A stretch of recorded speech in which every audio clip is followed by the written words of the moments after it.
such a powerful storm. It's too dark to see the ocean behind me right now. Look at these plants here. Why are you campaigning out here in Seattle? Is there concern from the Democrats that things might not go well here? But I want to talk about the side streets because major roads might be treated, might be taken care of, but some side streets, this is where you're going to have to watch out this morning. Take a look right here.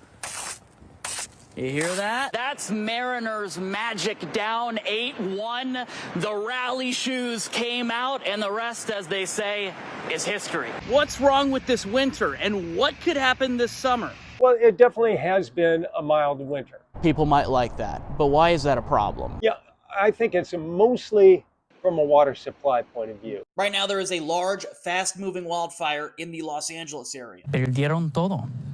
Prácticamente sí. ¿Qué hacen ahora?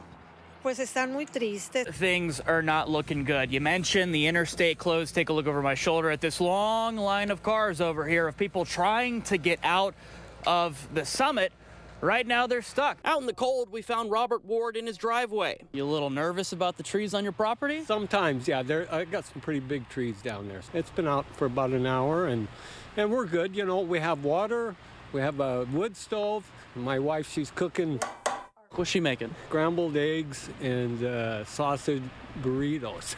He brought a news crew along. He found us on the road. Our own fresh eggs from the chicken, and I'm making some breakfast burritos. So now I'm putting the cheese on it, and I'll warm the tortillas.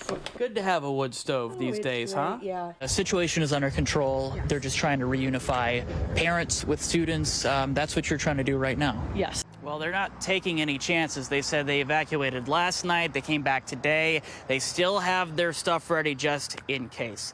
This evening, as you look down the road here, right over there towards the fire, you can still see the smoke as firefighters continue to stop it from flaring back up again. From the air and on the ground, a substantial effort to put out the McEwen fire. And this is our first time on the ground here at the Jamestown Estates. And for some families, as you look over here to the damage of the mobile homes, they have lost everything. If you've been up by Stevens Pass, you've noticed that it's a little quieter than usual.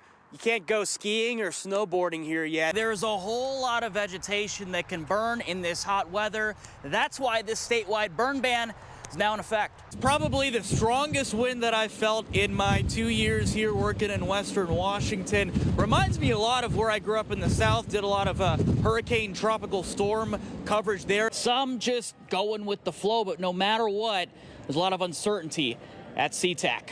What a mess. We're stuck. This is where the town of Stanwood made their stand against floodwater. They had these sandbags here. And then take a look at this. This road was blocked off, and they built this wall of dirt. Well, hey there, Michelle. So every fire that I have been tracking has grown in size. Let's start with the Pioneer fire that you mentioned. That is burning on the shore of Lake Chelan. This is one of the hardest hit spots in Snohomish County and one of the last to get the lights back on. There's a jewelry store just down the road that's been broken into even more times. I've been reporting on property crime on this road a couple of years now. Other businesses have been broken into. They feel like a broken record at this point. Their message to city leaders is always the same: pay attention and do something.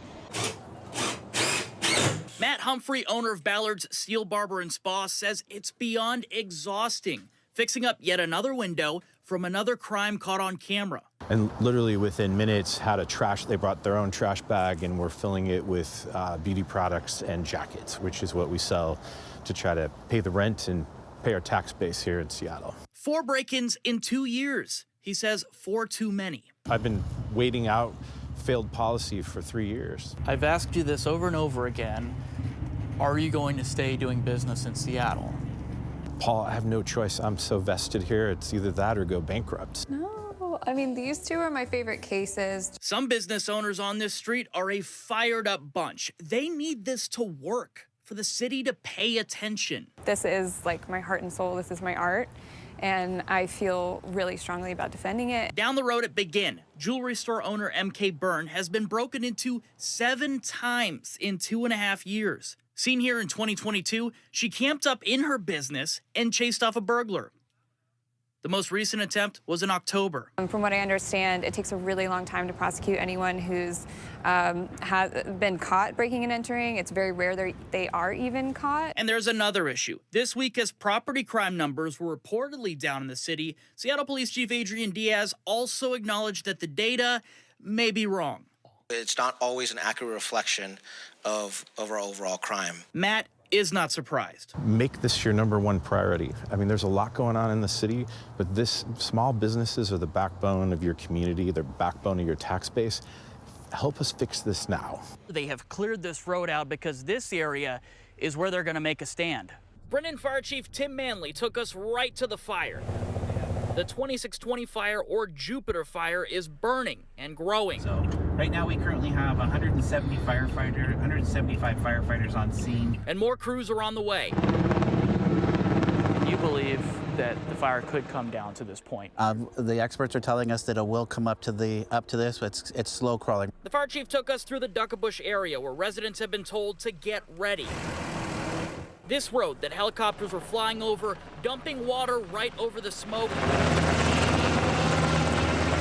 Federal units were brought into the equation just because it's getting into the Olympic National Forest. What started as a local response escalated to the state level, and now a federal response in just a couple of days. The fire starting by a clear-cut area of Mount Jupiter where logging is being done. We get lightning strikes, and so we get occasional pop-ups and so on, but being so close to home, no, this is not normal. But the last time something actually threatened Brennan like this was over 100 years ago. So what started this fire? Was it caused by weather or a person? Authorities, they're all still looking into that.